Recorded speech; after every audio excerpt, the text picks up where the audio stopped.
नमो तस् भगवतो अरहतो सम्मा सम्बुद्धस्स। नमो तस् भगवतो अरहतो सम्मा सम्बुद्धस्स। नमो तस् भगवतो अरहतो सम्मा सम्बुद्धस्स। बुद्धं शरणं गच्छामि, धम्मं शरणं गच्छामि, संघं शरणं गच्छामि, द्वितीयंपि बुद्धं शरणं गच्छामि, द्वितीयंपि धम्मं शरणं गच्छामि, द्वितीयंपि संघं शरणं गच्छामि, तृतीयंपि बुद्धं शरणं गच्छामि, तृतीयंपि धम्मं शरणं गच्छामि, तृतीयंपि संघं शरणं गच्छामि।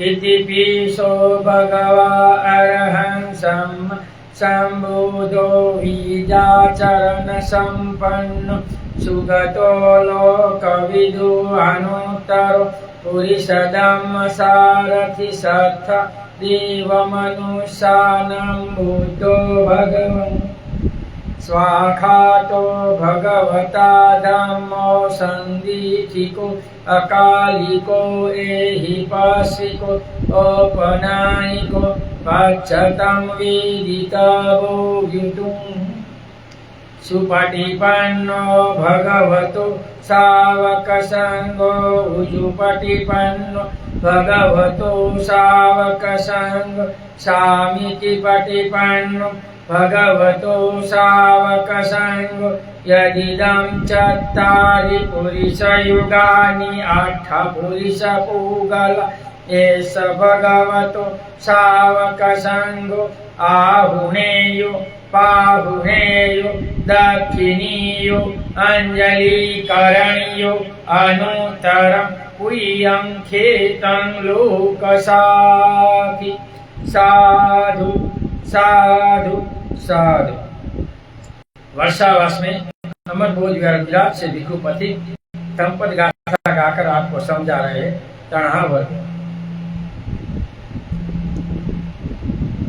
तणहावर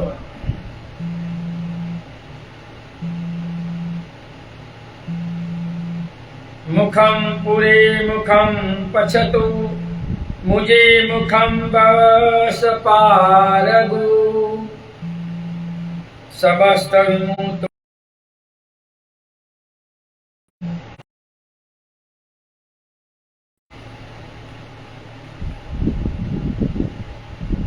मुझम पुरे मत्स्य पुछतो मजो मुचम भवतु पारगु सबत विमुक्त न हूं जाति से।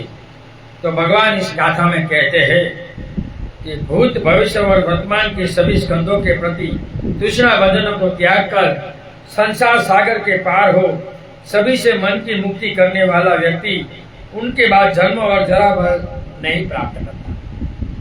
तो भगवान इस गाथा में कहता है कि भूत भविष्य वर्तमान सब स्कंदों को तोड़ना, तृष्णा छोड़े बिना विमुक्ति नहीं। राजगृह में प्रतिवर्ष नटों का खेल होता था। बाल नगर की श्रेष्ठिका उग्रसेन नामक पुत्र एक नट कन्या के खेल को देखकर मोहित हो गया और उसने शादी कर ली। उसके साथ घूमते हुए नट विद्याओं को सीखा और थोड़े ही दिनों में वह नट विद्या में निपुण हो गया। कुछ साल के पश्चात वह जब पुनः राजगृह आया तो प्रचार किया कि श्रेष्ठ पुत्र उग्रसेन नट खेल दिखाएगा। लोग ज्यादा से ज्यादा संख्या में आकर देखे। उस दिन तथागत भिक्षाटन कर वापस वहीं से होते हुए वेणुवन लौटे। वहां उग्रसेन की नट कला का प्रदर्शन हो रहा था। जैसे ही भगवान वहां पहुंचे लोगों का मुख बुद्ध की तरफ हो गया। देखो भगवान में कितनी ताकत थी, लोग नट विद्या को नहीं सुने और भगवान आए तो भगवान के सामने अरे भगवान आए, भगवान आए। तब उग्रसेन बहुत उदास हो गया। उसे देख भगवान ने करुणापूर्वक मोगलाइन से कहा, उग्रसेन से कहे कि मैं भी उनकी कला देखूंगा। हे उग्रसेन, तू जो कला कर रहा है वो कर, भगवान आज तेरी कला देखेंगे। वो निराश हो गया कि भगवान तो सर्वज्ञ थे, मेरे से भी अच्छी कला भगवान जानते हैं और मैं कैसा भगवान को कला दिखाऊं। वह अपनी कला दिखाई। मोगला ने जब ये संदेश उसे दिया तो वह बहुत बहुत खुश होकर अपनी कला दिखाने लगा। मोगला ने जाकर कहा कि भगवान आज तुम्हारी कला देखने आया है उग्रसेन, तुम अच्छे से अच्छा कला दिखाओ। और उग्रसेन राजी हो गया कि दुनिया का भगवान, दुनिया को पार उतरने वाला मेरी कला देखेगा तो मैं अच्छे से अच्छी कला दिखाऊंगा। राजी हो गया, हर्षित हो गया। तथागत ने प्रदर्शन के बाद उग्रसेन को इस गाथा को सुनाया। वह इस उपदेश को आत्मकुट होकर भिक्षु बन गया और अर्हत प्राप्त कर लिया। जब इन्हें ये सुना भगवान क्या, तब पता हुआ कि मैं लोगों को ये कला दिखा रहा हूँ और राजी कर रहा हूँ, तो मैं अपने को मन को क्यों ये कला से विमुक्त न हो जाऊं और जन्म मरण से मुक्त हो जाओ। तो तब वो नट कला छोड़कर भिक्षु बनकर ज्ञान साधना कर कर सोतापति सकटकारी आला बनकर जन्म मरण से मुक्त हो गए। आज दुनिया में सामान्य उपलब्धियों के लिए व्यक्ति रात दिन कष्ट उठाता है। हम देखते, हम जन्म लेते हैं तो बीवी बच्चों के लिए कमाई के लिए पूरी जीवन बर्बाद कर देते हैं, अपने के लिए या धन के लिए कुछ नहीं कर सकते। इस संसार में ऐसा दुखों का संसार है। सालों साल लगा देते हैं, उनके पश्चात भी एक उपलब्धियां मिलेगी या नहीं वह संदेह में रहता है। ज्ञान साधना करता है, उतर मनुष्य धर्म अभिज्ञान ज्ञान प्राप्त करने के लिए तो शंका में रहता है, ज्ञान मुझे प्राप्त होगा या नहीं, और इसमें ही वो मर जाता है। तो भगवान कैसे, इससे अच्छा है कि जन्म मरण की मुक्ति के लिए मेहनत करे और इनसे मुक्त हो। ये खेल तमाशा कला दिखाने से हमारा कल्याण होने वाला नहीं है। वो तो हमें तूषणा में बार बार डालेगा और जन्म मरण चक्र में दौड़ते रहेंगे। मिलने के पश्चात उनका लाभ कितने दिनों तक बना रहेगा उससे भी निश्चितता नहीं है। यदि वह अंतर्मुख होकर उतनी ही निष्ठा के साथ अध्यात्म के मार्ग पर आरूढ़ हुआ होता तो तूषणा रहित हो सभी क्लेशों से मुक्त होकर निर्वाण रूपी परम पद को प्राप्त कर लेगा। इतनी मेहनत, ये उत्तर मनुष्य धर्म के लिए 10 कलश का ध्यान कर बहुत से लोग मेहनत करते हैं। ये मेहनत भगवान कहते हैं जन्म मरण मुक्ति के लिए पाना चाहिए। तिब्बत में जाकर बहुत से लोग ये परिचित विद्या की ज्ञान पढ़कर आए आता है और काम करते हैं। बालाजी ने किया, शिव जी ने किया, इसने किया, लेकिन वो परिचित विद्या से काम होता है। दूसरे के चित्त की विद्या इंसान जान लेता है, लेकिन वो दुख से मुक्त नहीं कर सकता। जान सकता है, मुक्त नहीं कर सकता। इसलिए ऐसी परिचित विद्याओं में नहीं पढ़ना चाहिए। ईश्वर के नाम पर, देवताओं के नाम पर ठगकर, और ऐसे बहुत से गुरु निकल पड़े जो बहुत शौक करते हैं, लेकिन ऐसे लोगों को ठगते हैं तो वो नर्क में जाकर भोगेगा। या अज्ञानी लोग हैं, इनको पता नहीं, इसलिए वो सब कर रहे हैं। व्यक्ति को जो बीत चुका है उसे पुनः पुनः सोचकर उनको सुखी होना चाहिए और न दुखी। न ही भविष्य को लेकर किसी प्रकार की चिंता करनी चाहिए। जब व्यक्ति भूत को ढोना छोड़ दे, भविष्य की चिंता एवं योजना बनाना छोड़ दे और केवल वर्तमान की स्थिति को होना सीख ले तो वह समझो मुक्त हो गया। भगवान कहते हैं वर्तमान में जियो, भूत भविष्य के छोड़ो। ये मन हमारा तूषणा युक्त है, भूत और भविष्य में चला जाता है कि भविष्य में कैसा होगा, भूतकाल में कैसा था। तो भूत भविष्य में छोड़कर वर्तमान में जीने का प्यास रखो, ऐसा भगवान कहते हैं। सदैव हमारा चित्त इन्हीं 2 क्षेत्रों में भ्रमण करता है, अर्थात या तो वह भूतकाल में चला जाता है, ऐसा था, ऐसा किया, वह किया, सुंदर जीवन था आदि, या फिर भविष्य के लिए चिंतित रहता है, ऐसा करूंगा, वैसा करूंगा, कैसा होगा, कहां से आएगा आदि।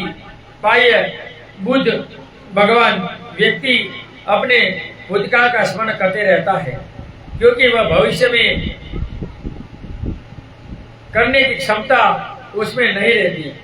वही युवा सदैव भविष्य की चिंता में डूबा रहता है। युवा लोग भाई ये करूंगा, ये पढ़ रहा हूँ, नौकरी मिलेगी, मेहनत करूंगा, अच्छी बीवी लाऊंगा, बच्चे पैदा करूंगा, भविष्य देखता है, लेकिन वर्तमान नहीं जीता कि वर्तमान में मुझे क्या करना है। जो वर्तमान में जिएगा वही सुख पा सकता है, बाकी संसार में दुखी दुखे। जो शोषण होगा, निराशक होगा, वह वर्तमान में ही ठहरेगा। वर्तमान क्या है? वास्तव में वर्तमान भूत और भविष्य क्षण के बीच में चमकने वाला अनमोल हीरे की तरह है। अंग्रेजी में इसे प्रेजेंट कहते हैं, जिनका अर्थ ही होता है तोहफा। भूत एवं मुर्दा की तरह से है और भविष्य का अभी जन्म ही नहीं हुआ, इसलिए उससे हमारा क्या प्रयोजन सिद्ध होगा। अतः वर्तमान की सब कुछ है। इस भूत और भविष्य के सपनों में न खोजकर वर्तमान में जीना सीखे, वही निर्वाण की अवस्था है, वही मुक्ति की अवस्था है। जो वर्तमान में जिएगा वो मुक्त हो सकता है। भूत भविष्य की चिंता करने वाला कभी विमुक्त नहीं हो सकता, ऐसा भगवान इस गाथा में कहते हैं। समुद्र में व्यवहार में भूत को न ढोए, अर्थात भूत के लिए अपनी जीवन ऊर्जा को नष्ट न करे। भूत में न जिए, भविष्य में भी बना रहने का प्रयास न करे, भविष्य की चिंता न करे, अर्थात भविष्य के स्वप्न में खोकर न रहे। भूत का भी वर्तमान में के लिए प्रयोग अवश्य करे, लेकिन उनकी वास्तविकता को समझकर उसी तरह भविष्य का भी वर्तमान के लिए प्रयोग करे, लेकिन भविष्य के स्वरूप को जानकर, लेकिन वर्तमान को भूत और भविष्य के लिए खर्च न करे। यही एक प्रकार के समूति व्यवहार में भी अथवा वर्तमान में भी स्थित होता है। इसलिए भगवान ने कहा है कि वर्तमान में जियो, वर्तमान में रहो, वर्तमान की बात करो, भूत भविष्य की चिंता मत करो। ज्यादातर इंसान भविष्य की चिंता लेकर जन्म मरण के चक्कर में ढोटा रहता है, इसलिए भविष्य की छोड़ो और भूत के कार्य के लिए याद कर दुखी रहता है, तो इनको छोड़ो और अच्छी तरह सुख से जियो, ऐसा भगवान का इस गाथा में कहना है। यहाँ एक गाथा खत्म हुई, आगे दूसरी गाथा गाकर मैं आपको समझाने का प्रयत्न करता हूं। वितकमथितस जंतुनो वितराग ससुबानिस्नो वियो तणहा पवखन्ति एषको दलं करोति बन्धनम् वितङ्कुपचे चोरतो अशुभं भावयति सदा सखो ये शंखो यन्तिकाहीति ये संसेन्तंसि मारबन्धनम्। ये गाथा नंबर 349 और 50 में भगवान कहते हैं कि वितंगमथि जलनुडो वितरांगस सुभानुसु पश्चिनो वियो तणा वदन्ति एष खोरन्ति करोति बन्धनम् विपु कुतो पशे च रतो अशुभी भावी सदा सोती येसो यंती कीर्ति येस सेती मार बंधन। तो भगवान इस गाथा में क्या कहते हैं? भगवान कहते हैं जिनके मन में बहुत संकल्प विकल्प उठते हैं, जिनके मन में तीव्र राग है, जो स्त्री के शरीर के प्रति आसक्त है, शुभ ही शुभ देखता है, उनकी तृष्णा बढ़ती है। जो महिलाओं को देखकर चित्त में काम गुण बढ़ाता है वो कभी कुछ नहीं कर सकता। वह अपने बंधन को भी दृढ़ करता है और संकल्प विकल्प को साथ करने में लगा रहता है और जागरूक रहकर सदा अशुभ स्त्री के शरीर को देखता है। वह मार्ग के बंधन को कैसे काटेगा? तो मार्ग को बंधन को नष्ट करना है तो तुम्हें तृष्णा को तोड़ना पड़ेगा, ऐसा भगवान ने इस गाथा में कहा। भगवान जब जेतवन में विहार करते थे, उसी समय एक तरुण भिक्षु पर एक स्त्री मोहित होकर उसे गृहस्थ बनाना चाहती। बहुत बार ऐसा होता है। आनंद भी सुंदर था, दिखने में अच्छा था, भिक्षाटन लेकर आया कुएं में, तो एक महिला थी, इनसे पानी मांगा। तो बोला कि मैं नीच जाति की स्त्री हूँ, मैं कैसे पानी पा सकती हूँ? तो आनंद ने कहा मैंने तेरी जाति नहीं पूछी, मैंने पानी मांगा। तो महिला ने पानी पिलाया, आनंद बहुत सुंदर था तो मोहित हो गया। कहा मैं तुझे प्यार करता हूँ, तुझसे शादी करनी है। बोले कि मैं सन्यासी, मैं शादी नहीं कर सकता। तो इनकी माँ को जाकर कहा। एक बार आनंद को घर पर भोजन को बुलाया और इनकी माँ को कहा तुम्हारी माया दिखाओ। तो इनकी माया आग की माया जानती थी, लेकिन बुद्ध के भिक्षु में आग की माया नहीं चली। तो वो बैठ गई कि मेरी माया नहीं चलेगी। तो इनकी माँ को बोली कि तेरी माया कैसे यहाँ नहीं चलती, ये सन्यासी ब्रह्मचारी है, यहाँ हमारी माया नहीं चलती। और बाद में इनको भोजन दिया और आनंद को जाने दिया। तो वो पीछे पीछे गई, बिहार के दरवाजे में देखती थी। भगवान देख गया, बुलाया वो महिला, इधर आओ बेटी, बोलिए क्या है। मैं इससे शादी करनी है। भगवान ने इनका चित्त को जान लिया और बोला तुम इनके जैसी हो जाओ तब मैं सोचूंगा। तो अपनी माँ के पास जाकर बोली मुझे भिक्षुणी होना है। माँ बोली नहीं नहीं नहीं, ये नहीं होगा, मैं तुझे अच्छा वर देकर नहीं। तो इनकी माँ ने बोला ठीक है जाओ। हो गई, भगवान के पास बैठी। तो भगवान ने अपने चित्त से पुण्य दिया और पूछा कि तुम आनंद से कौन से अंग को प्यार करते थे, आँख को। तो भगवान ने अपने इतर मनुष्य धर्म से आँख की गलती दिखाई, नाक की, मुंह की, पूरे काया की गलती दिखाई। तो महिला काया से विरक्त हो गई और सोतापति सत्वगामी अनागामी बनी और भिक्षुणी रही और जन्म मन से मुक्त हुई। ऊपर वो बैटरी लाओ। ओके, तो वो मुक्त हो गई। तो भगवान का धर्म ये विमुक्ति का धर्म है। जिनको विमुक्त होना है इनको भगवान के धर्म में काम करना होगा।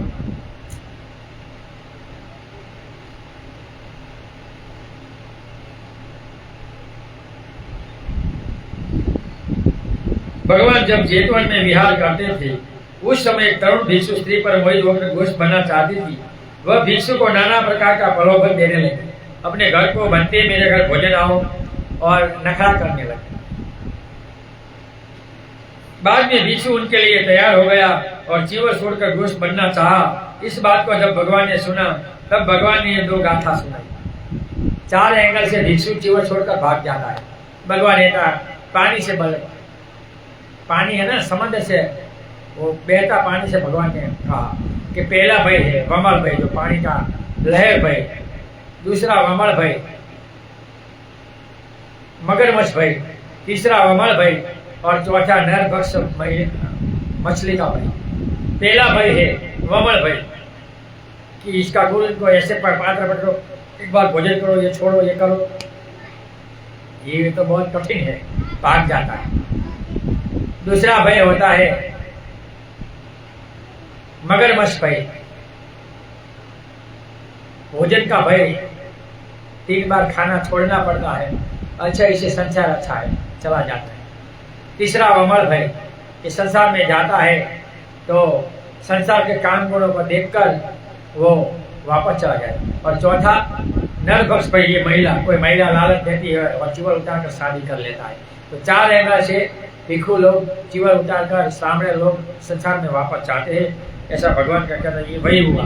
बहुत सी ऐसी महिलाएं होती है तो सुंदर देख कर के इसका शादी होगी तो मेरा ठीक होगा, मैं कमा कर दूंगी। आनंद को तो प्रलोभन हुआ था, मेरे पास बहुत पैसा ऐसा है तो मैं सिर्फ मुझे मेरा शरीर को पोषना है और कुछ नहीं करना। जो व्यक्ति आसक्ति व चीज में गुण देकर उनमें निरत रहता है उससे गुणी गुण शुभ दिखाई देता है। जब महिला का विकार इनको शुभ दिखा तो इनको शुभ दिखा, लेकिन भगवान कहते हैं ब्रह्मचर्य के लिए इस काया में 32 गंदगियां है। सुबह उठकर ब्रह्मचर्य पालने के लिए भिक्षु को ये ध्यान करना होता है। भगवान कहते हैं पानी में भिगो हो या लकड़ी में कभी आग नहीं लग सकती। इस संसार पानी की लकड़ी है, पानी से दूर सूखी लकड़ी आग लग सकती है। वैरागी है, जीवन संसार से विमुक्त है, गृह संसार से, तो इसमें कुछ मिलता है। कामी काम वासना में रत हो कर क्या कृत्य नहीं करता है। बहुत लोग बलात्कार करता है और फांसी भोगते हैं। हम देखते हैं छोटे छोटी लड़कियों में ये कामी लोग हैं और वो नरक में जाकर भोगते हैं। कभी कामी मत बनो, भगवान ने कहा है। वही क्रोधी व्यक्ति द्वेष कर किसी को मार कर नष्ट करने भी गुण देखता है। बहुत से लोग झगड़े कर मार तोड़ पे आते रहते हैं और अपना किया कया नष्ट करते हैं। क्या 11 सितंबर की अमेरिका की घटना उसी का परिणाम नहीं है? इतिहास के पन्नों में देखिए कितने बुद्ध हुए। इससे समझ सकते हैं कि व्यक्ति को जो अच्छा लगता है उससे वह गुण देखता है। लादेन ने ये अमेरिका को मारने में गुण देखा और इसने प्लान डाला और लोगों को मार दिया। इसलिए भगवान कहता है कि धर्म और धर्म में फर्क है। जो ईश्वर को है सब धर्म है, और बुद्ध का जो धर्म है, जो जीवन जीने की फिलोसॉफी है, इसमें कभी कट्टरता नहीं है।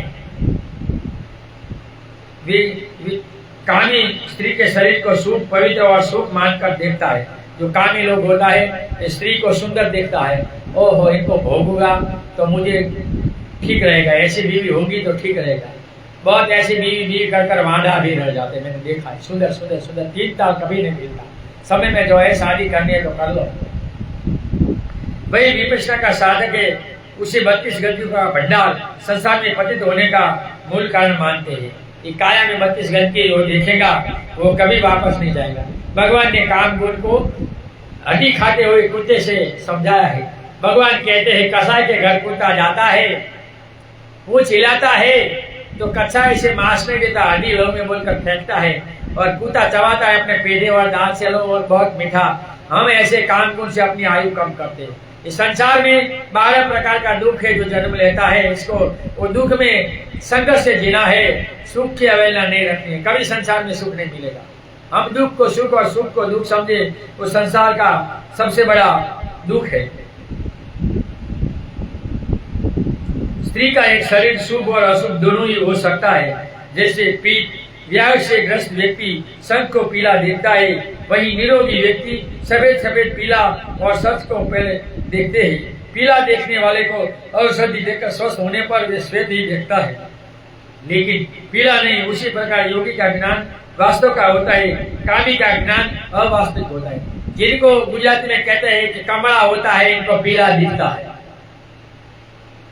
कमला होता है, इनको सब पीला लगता है, व्हाइट भी पीला लगता है। ऐसे जो काम गुणों में आसक्त है, इनको वही ठीक लगता है, वही नर्क में जाकर भोगता है। हमने देखा वो महिला पर हुआ, 3 लोगों को ये फांसी दे दी गई। देखो फांसी के मात्रे पर के काम गुण ले जाता है, तो इनको छोड़ना चाहिए। परिशुद्ध ब्रह्मचर्य पालना चाहिए। भगवान ने अमावस्या पूर्णिमा 2 अष्टमी का उपोषण कर संसार में उपासक उपासिका को इसलिए मैथुन धर्म से दूर रहना चाहिए और परिशुद्ध ब्रह्मचर्य पालना चाहिए, ऐसा भगवान का कहना है। जो ब्रह्म पूर्वक तीव्र राग से स्त्री के शरीर को शुभ ही शुभ देखता है, उनकी तृष्णा बढ़ती है। इसलिए कोई भी स्त्री में सुंदरता मत देखो। हम देखते महिला भी एक लाल लाल करती है, पाउडर लगाती है, अच्छे कपड़ा पहनती है और दूसरों को विकार जगाती है, मैं सुंदर दिखूं। अरे 2 बच्चों की माँ है, क्या सुंदर दिखना है। कल एक कार्यक्रम एक महिला को मुझे बोलना कितने आए थे, 2 बच्चे में, अभी ये क्या कर रही है। भोगवाद से निकलो, लेकिन बहुत भोगवाद में जाएगी तो हदी योनि में जाकर पीड़ा भोगनी पड़ेगी। जो भोगी होते हैं वो तीर्थक योनि में, जल योनि में या मल योनि में जाते हैं, भूतकुत में जाकर भोगना पड़ेगा। ये भोगना नहीं है तो ये छोड़ो और अपने लिए दृढ़ बंधन बना लेता है, वह उनका गुलाम बन जाता है। रात दिन वह सोचता रहता है कि उनके लिए वह कभी कभी अपनी जान भी दे देता है। ऐसा कहकर समाज में देखने को मिलता है। हम देखते हैं कि मैं इससे शादी करूंगा, दोनों कट जाते हैं, मर जाते हैं काम गुण के पीछे। लेकिन ये शरीर तो 32 गंतियों का भंडार है, इस शरीर में कोई सुख नहीं है, इसलिए सुख से दूर रहो। जिनको ज्यादा काम गुण है और बिठाना है तो YouTube बनते पति सब्सक्राइब करो, उसमें उसका मेडिटेशन पीना है, हफ्ते में 1 बार करो, आपका काम गुण भी ठंडा हो जाएगा। अगर करना है तो महिला की आसक्ति है, अपने घर में पत्नी है, फिर भी दूसरों से आसक्ति वो छुड़ानी है तो वो करना पड़ेगा। बहुत बार ऐसा प्रॉब्लम हमारे पास आता है, पति पत्नी का छूटा छिड़ा का भी, तो हम समझा कर एक लाइन में लाते हैं। ज्यादातर काम गुण के कारण ही होता है, लेकिन भगवान का धर्म समझते हैं तो कभी प्रॉब्लम नहीं होता, आ जाते हैं कर्म। ये ऐसा मेरा दाखला है और ऐसी मेरी चैलेंज है सिर्फ की। जो बाती पूर्ण से जाग गया हो, वस्तु स्थिति को जिनके समझ लिया हो, वह सदा सचेत रहता है। वह विकार से उत्पन्न होने पर तुरंत प्रतिपक्षी भावना कर उस दोष को देखकर तृष्णा रूपी बंधन का नाश करता है और जन्म मरण के बंधन से मुक्त हो जाता है। जिनको पता है, मन से मन पकड़ सकता है, इनको तुरंत ख्याल होता है ये खराब विचार आया, इनको निकालना है। वो 4 वीर्य करता है, अटकाना, उन्मूलन करना, संवर्धन करना और जारी रखना, और नेगेटिव को छोड़ देता है। तो दूसरा वर्ग में भगवान ने कहा है कि कि काया में कोई सुख नहीं है, ये काया 32 गंतों का घर है, सुंदर से सुंदर स्त्री बाहर से दिखती है लेकिन अंदर कुरूपता है, ऐसे करो लव निकालो परू होगा। बहुत सी महिला सुंदर होती है, इनका बाल पर लगे शादी तेरा बाल सुंदर है, लेकिन वही बाल रोटी में आता है तो झगड़ा होता है ना। नख सुंदर है लेकिन रोटी में हो तो झगड़ा होता है। इस काया गंतों का घर है, ये काया में कोई सुंदरता नहीं, इसलिए भगवान कहते हैं मेरा धर्म छोड़कर वैराग्य होना चाहिए और वैराग्य से भिक्षु होना चाहिए और जन्म मरण से मुक्त होता है, वही मेरे धर्म को समझ सका है, बाकी कोई नहीं समझा। जो समझेगा मेरे धर्म को वो भिक्षु ही होगा। आगे कृष्णावतो गाथा नंबर 351। निठंतो अंसाति विताणो अंधंगणो अचिंदन्ति भवसलानि अंतिमोऽयं समूषयो। निठंतो अंसाति वितरणो अंठखणो उछंती भवसी अंतिम समुद्रो। तो भगवान इस गाथा में कहते हैं जिनका कार्य समाप्त हो गया है, जिनको निर्वाण को प्राप्त कर निर्भय हो गया, जो तृष्णा रहित और निर्मल है, जिसने संसार के शल्य को दर्दों को निकाल दिया है, वह अंतिम जन्म है, इनका दोबारा जन्म नहीं होता, वो जन्म मरण से मुक्त होता है और इस संसार के रूपी दुख से मुक्त होता है। जब भगवान को बुद्ध पूर्णिमा के रात जो ज्ञान हुआ, तभी भगवान को पता चला कि संसार में जन्म मरण के चक्र में मैं अनेक कल्प से दौड़ा था, आज मैं इनको जान लिया है और तृष्णा और अविद्या को तोड़ दिया है और मैं जन्म मरण से मुक्त हूँ। भगवान तथागत जेतवन में बैठे थे। एक दिन बहुत से आंगत तो भिक्षु वहां पहुंचे, जैसे आते हैं तो आंगत तो कहते हैं और घूमते रहते हैं। वे भगवान के पुत्र राहुल के स्थान पर गए और उन्हें उठाया। उस समय वे सामने थे, अतः भिक्षुओं का जगत देखकर वे बाहर दूध कुटी के बरामदे में जाकर सो गए। तो ज्यादा भिक्षु आए थे तो राहुल सोकर बाहर बरामदे में सो गया और भिक्षु को अंदर जगह दी। आंगत तो भिक्षु को जगह कम होगी, अतः भिक्षुओं को जगह देकर वे बाहर भिक्षुओं को जगह देकर वे बाहर दूध कुटी के बरामदे में जाकर सो गई। मार ने राहुल को अकेला देखकर स्वयं हाथी का आवेश कर उन्हें डराने का प्रयास किया। मार यानी काले को गुजरात में काल काल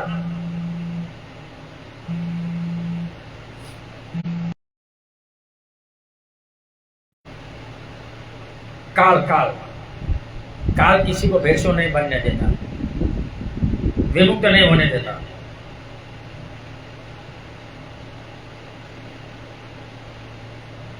भगवान ने मार की इस दृष्टि को प्रवृत्ति को देखकर कहा, भगवान तो समाधि थे, भगवान तो सर्वज्ञ थे, भगवान 10 बलधारी थे, भगवान को सब पता था। भगवान ने कहा, मार तेरे जैसे लाखों व्यक्ति भी मेरे पुत्र को भयभीत नहीं कर सकते। मेरा पुत्र निर्भीक, तृष्णा रहित, महान बलवान और महान बुद्धिमान है। ऐसा कहकर भगवान ने ये 2 गाथा गाई। देखो, तभी भगवान ने ये गाथा गाई थी कि सब समाप्त हो गया कार्य, अरध हो गया था। तो अरध को डराने से कुछ होने वाला नहीं है। अरध कभी डरते नहीं, कि कैसे भी बिजली हो, कैसा भी जानवर हो, कुछ भी है, अरध कभी नहीं डरते। मुझे सर्दी हो गई फिर भी मैं बोलता हूँ, क्या करे, 3 दिन बोलना है। ये वर्षावास का रहा है, बाकी का जो 2 गाथा रह जाएगी भिक्षु भगो और ब्राह्मण भगो, तो कभी कभी पिछले पूरा करेंगे और ऑनलाइन मुकेंगे। तथागत के पुत्रों को 3 भागों में विभक्त कर सकते हैं। कायिक पुत्र राहुल, वाचिक पुत्र अरहत एवं प्रत्येक बुद्ध को चित्त पुत्र बोधिसत्व। देखो भाई भाई, राहुल शारीरिक पुत्र भी थे और वाचिक पुत्र भी, क्योंकि उन्होंने भगवान के उपदेश सुनकर अरहत को प्राप्त कर लिया। इनकी मां को पता था, जब भगवान आए अपने नगर में, इन्हीं माँ ने कहा जा तो जाकर भाग मांग कि मुझे पुत्र भाग दो। पुत्र को। तो भगवान के पीछे पीछे गया और आनंद को कहा, मैं इसको पिता की संपत्ति क्या दूं, मेरे संपत्ति तो ये है भिक्षुपन, तो इनको चीवर दे दो। चीवर दे दिया, इनके भाई चूत को भी दे दिया। और बाद में इनके पिता ने फरियाद की कि माता पिता की अनुमति बिना बच्चों को चीवर नहीं दिया, और तब भगवान ने वो मनाया किया कि माता पिता की वो लेनी चाहिए।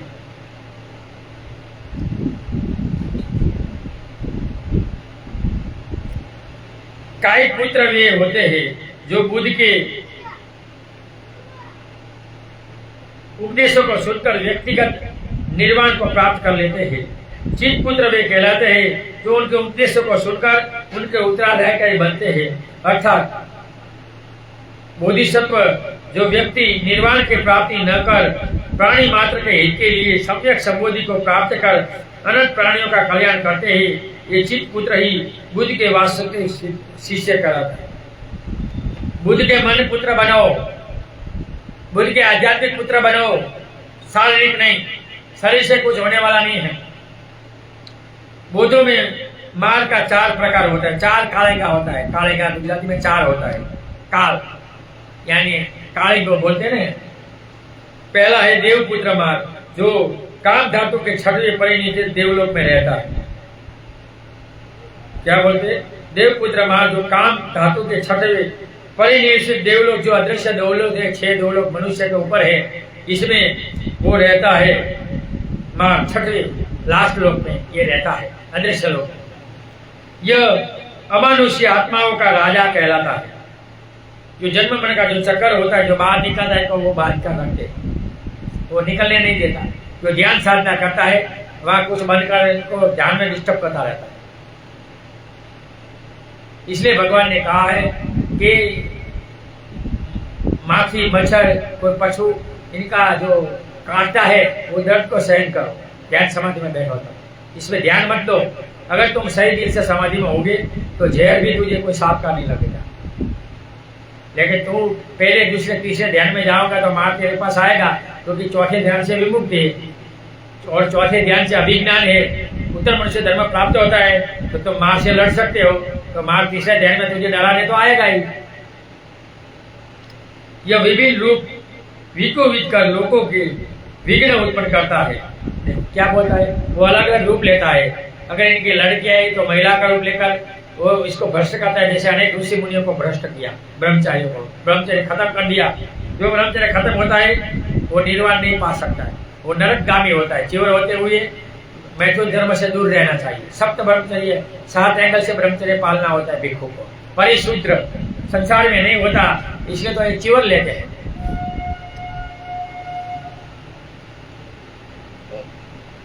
उनके दूत लोगों में आवेश में द्वारा प्रवेश करते हैं। भगवान बुद्ध ने इस मार्ग पर जीत तब प्राप्त किया जब बोधि वृक्ष के नीचे अभिसंबोधि प्राप्त करने के लिए बैठे थे। उस समय देवपुत्र ने विभिन्न अस्त्र शस्त्र आदि प्रहार कर भयभीत किया था। नालागिरी हाथी पर आया था। ऐसा हाथी पर आकर भगवान को डराने का प्रयत्न किया। बुद्ध पूर्णिमा की रात, वैशाख पूर्णिमा को लेकर भगवान डरे, निर्भय थे। भगवान ने मैत्री भावना कर उनके सभी अस्त्र शस्त्र को फूल में बदल दिया। जिनमें मैत्री होती है शस्त्र भी फूल हो जाते हैं। मैत्री में इतनी ताकत है, 11 लाभ है। मैत्री, करुणा, मुदिता, उपेक्षा, ये 4 ध्यान की 4 ताकत महिला में होती है। इसलिए भगवान माता को महान कहते हैं। महिलाओं को बुद्धि धर्म में कोई गुलामी नहीं है। सनातन धर्म में 18 प्रकार की गुलामियां महिला पर है। वहां महिला को स्वतंत्रता नहीं है। भगवान बुद्ध के धर्म में महिला स्वतंत्र है, लेकिन महिला को सिलवान बनना चाहिए। मार कुछ नहीं कर सका था, फिर उसने अपने दूत को सुंदर कन्याओं के रूप में निर्माण कर बुद्ध को बदभस्त करने हेतु भेजा, लेकिन कुछ नहीं हुआ। वे भी सब कुरूप जीर्ण शीर्ण हो, उनको समाधि से पतित नहीं कर सकी। इसी प्रकार उसने अपनी हार स्वीकार कर ली और रोते रोते मार की पुत्रियां चली गई। मार निराशा, इनकी 3 पुत्री आई, रति, हरती और कामी। कि क्या है पिताजी, कि एक बुद्ध है जिनको मैं हराना है, मैं हम हरा देंगे। हमें अच्छे अच्छे ऋषि मुनों को हरा दिया है, कामी कर दिया है, लेकिन बुद्ध को कामी नहीं कर सके। तो पहला है तो देवपुत्र मार अदृश्य लोग इनके 3 पुत्रियां, और वो आकर आपको ध्यान में विघ्न दे सकता है। सीढ़ी वाले लोगों को विघ्न नहीं लगता। अगर आप शील का आचरण नहीं करते तो आपका माइंड सटक भी सकता है।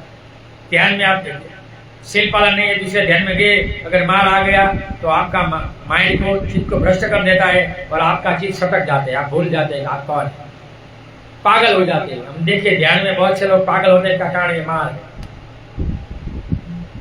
अगर शीलवान लोग हो गए तो मार इससे कुछ नहीं कर सकता। इसलिए शीलवान बनो, उपोषण का आचरण करो। शीलवान लोगों को अदृश्य देवता लोग भी मदद रूप था होते। देवता की पूजा करने की जरूरत नहीं है, शील की पूजा करने की जरूरत है। शील की पूजा करोगे तो अच्छे अच्छे देवता तुम्हारे चरण में आएंगे।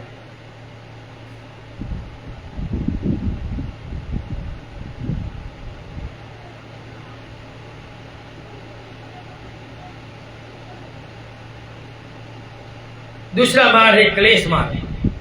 काले का दूसरा क्या है मैं आपको समझाने का प्रयत्न करता हूं। राग, द्वेष, मोह, अहंकार, ईर्ष्या, मिथ्या दृष्टि, संदेह, क्लेश आदि मार्ग। ये माइंड 6 इंद्रियों पर माइंड 121 चित्त है। इसमें 12 चित्त काम करता है। 8 लोभ का, 2 क्रोध का, 2 अज्ञानता और 7 विपाक का और 8 कुशल चित्त का। लेकिन हम कुशल में नहीं जाते। 5% माइंड काम करता है, बुद्धिजीवी का, अज्ञानी का 1 या 2%, बाकी माइंड खाली पड़ा है। इसलिए बाबा साहब ने कहा कि खाली दिमाग शैतान का दिमाग होता है। कुछ प्रवृत्ति करे, खाली दिमाग मत रखे। उन्होंने बुद्धि प्राप्ति के समय पतित समुत्पाद प्रज्ञा ज्ञान का साक्षात करते वस्तु नाश किया था। कार्य का अविद्या से संस्कार, संसार के विज्ञान, विज्ञान से नाम रूप से सनातन, सनातन स्पर्श, स्पर्श से वेदना, वेदना तुषा, तुषा से उपादान, उपादान से भव, भव से जाति, जरा, मरण, शोक, परिजय, दुख नाश कर दिया। पतित समुपाद, प्रकृति समुपाद सूत्र है। इसमें भगवान ने ये राग मिटाया, द्वेष मिटाया, मोह मिटाया, अहंकार मिटाई, ईर्ष्या मिटाई, संदेह मिटाई और मिथ्या दृष्टि। सत्य को असत्य मानना ये मिथ्या दृष्टि है। इस देश में सबसे ज्यादा लोग मिथ्या दृष्टि में। ईश्वर को मानना, आत्मा को मानना, ब्रह्म को मानना, परमात्मा को मानना और संसार में रहकर सब कुछ होना, ये मिथ्या दृष्टि है। संसार में रहकर बच्चे पैदा होता है, कुछ नहीं होता। परिशुद्ध ब्रह्मचर्य संसार में नहीं रह सकता।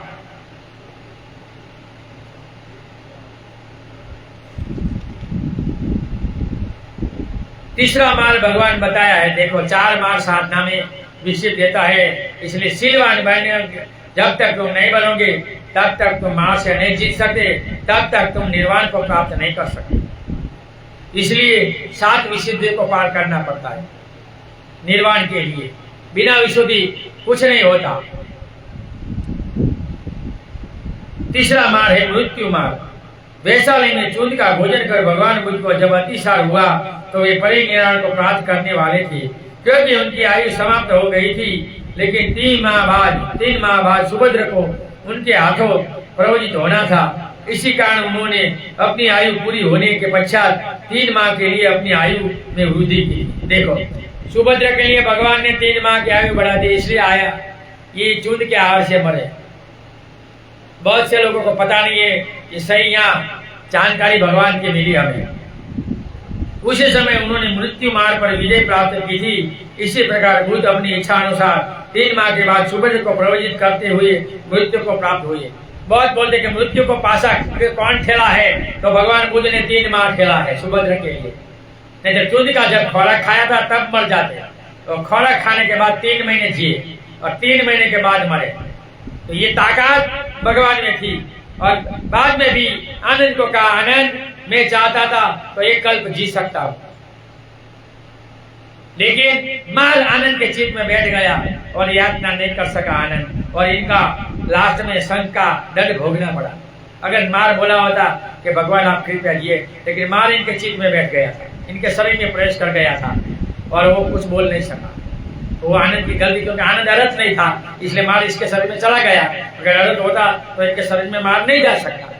तो वो तो लास्ट में अर्थ हुआ संगीत में रात को।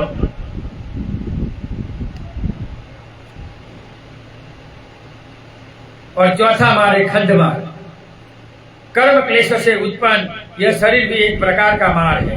कर्म का विपाक मार है, अविद्या और तृष्णा हमें विभिन्न प्रकार के रोगों, कष्टों को कष्टों देता है, काया देती है। जब तक यह शरीर रहता है उसके लिए भोजन, पानी, निद्रा आदि अनिवार्य होते हैं। इनके अनियमितता से यह रोगग्रस्त होकर हमें कष्ट देता है। इसलिए साधक यानी लोग मृत्यु दंड पाए व्यक्ति जैसे जल्लाद के हाथों में तलवार को देखकर भयभीत होते हैं, वैसे ही इस शरीर को देखते हैं और उसे त्यागना चाहते हैं तथा पुनः इनका जन्म न हो ऐसा प्रयास करते हैं।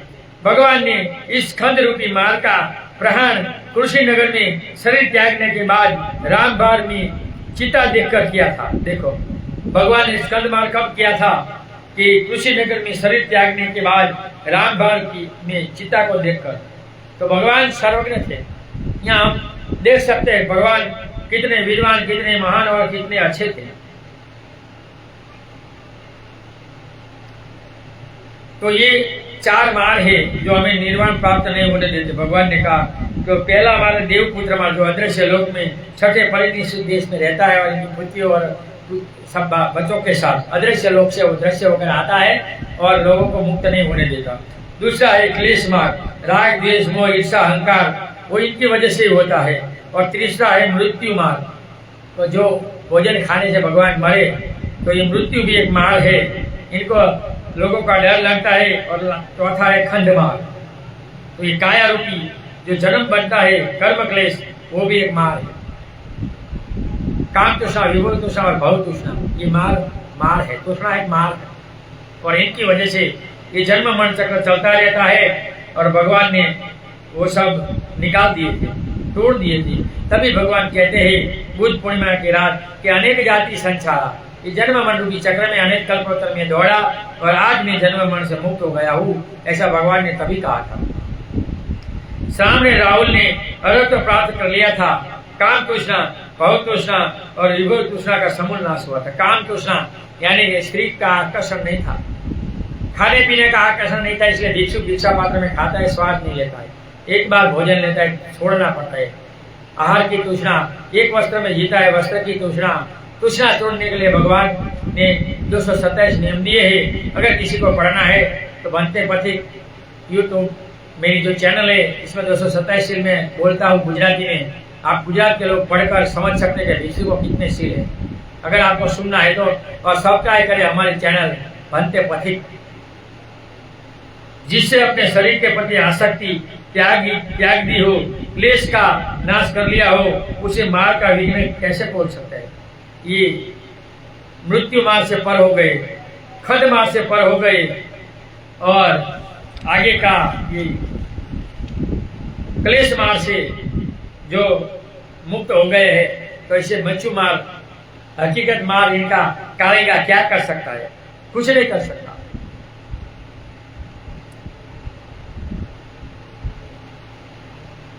जिसने अपने शरीर के पीछे आसक्ति त्याग दी है, क्लेश का नाश कर लिया हो, उसे मार्ग का विघ्न क्या पहुंचा सकता है, क्या कष्ट दे सकता है?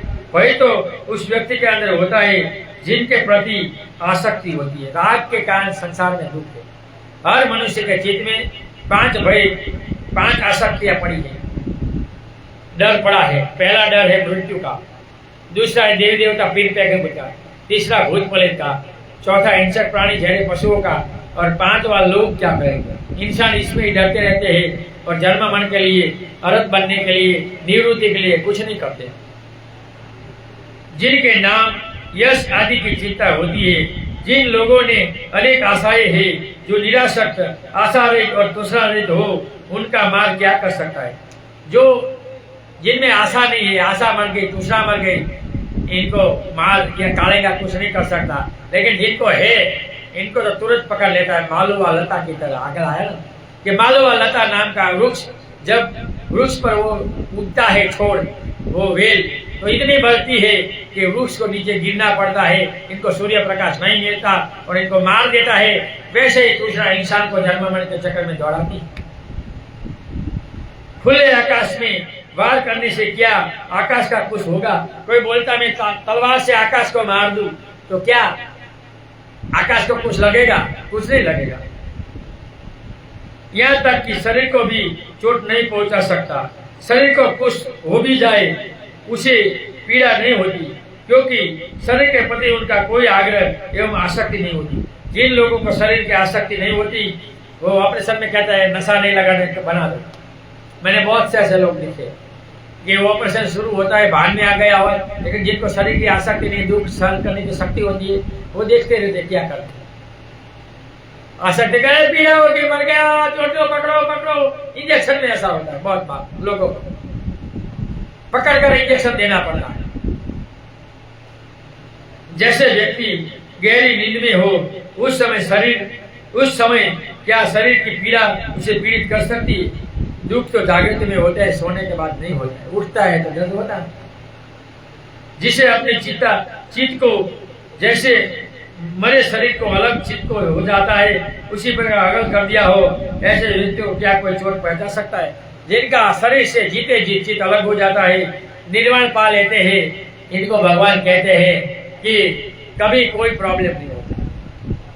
क्या कभी इनको कोई प्रॉब्लम नहीं होता और वो अच्छी तरह विमुक्त हो सकता है। ऐसा भगवान ने ये गाथा में कहा कि हाथी के रूप में मार इनको डराने आया था, बाहर सोया था, तभी भगवान ने यह गाथा गाई थी कि इनका कार्य समाप्त हो गया, निर्वाण हो गया, कृष्णा रहित राहुल हो गया है, मेरा पुत्र किसी से डरने वाला नहीं है। तभी भगवान ने दो गाथा गाई थी। यहाँ ये समय हमारा हो गया है, यहाँ हम बंद करते हैं, कल पढ़ेंगे। ऑनलाइन सुनने वाले सभी लोगों को भाषा के कारण, मेरी वाणी के कारण समझा सके इतना मैंने प्रयास किया। मुझसे कोई गलती हो गई तो दो हाथ छोड़कर क्षमा चाहता हूँ, क्षमा करें। ऑनलाइन सुनने वाले सभी लोगों को सुने हुए धम का मैं पुण्य अनुमोदित करता हूँ कि सुने हुए धम से आप सभी लोग सुखी हो, निरोगी हो, आपका कल्याण हो, आपका मंगल हो। नथि मे शरणम अयम बुद्धो मे शरणम वरम एतेन सच्चवाजिनम होतु मे जय मंगलम। नथि मे शरणम अयम धम्मो मे शरणम वरम एतेन सच्चवाजिनम होतु मे जय मंगलम। नथि मे शरणम अयम संघो मे शरणम वरम एतेन सच्चवाजिनम होतु मे जय मंगलम।